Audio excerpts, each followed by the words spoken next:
If you're one of the thousands of Android users who watched my videos on the Quartet Play-Along app only to find out that it only works on Apple products, I have some encouraging news and a suggestion that you may not like.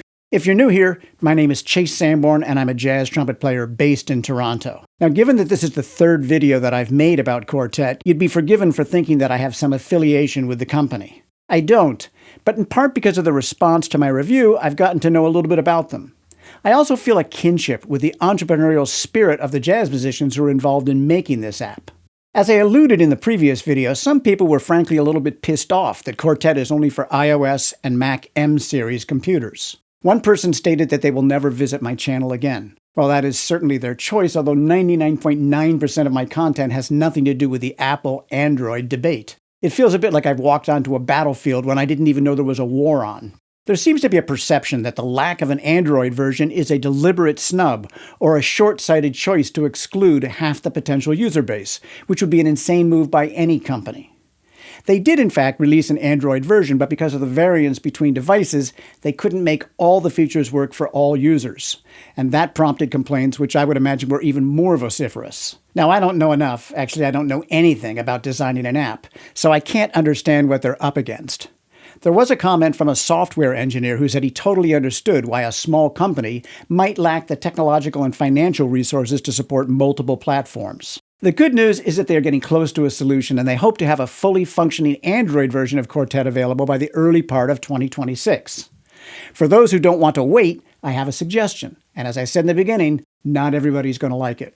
Quartet will run on any iOS device made since about 2017, which would be an iPhone 8 or an iPad 5th generation. You could potentially find one of those for pretty cheap or possibly even free if one of your Apple friends has one lying around.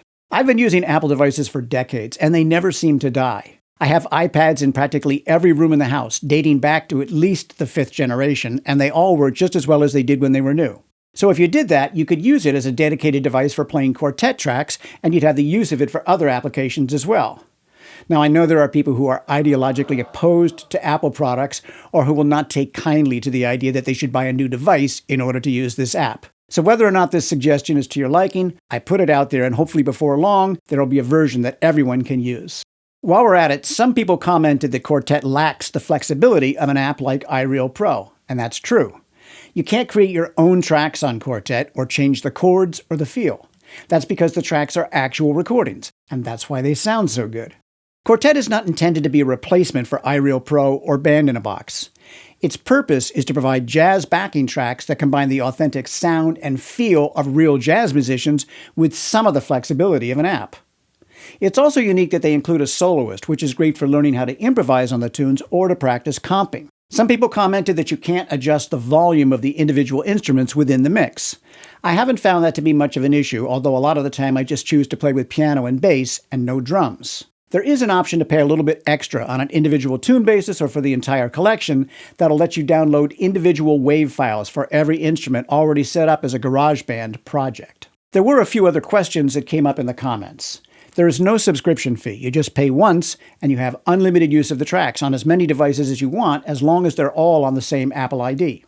While the chords do appear on screen, there are no melodies, and that'll be the same with any app because the melodies are protected by copyright.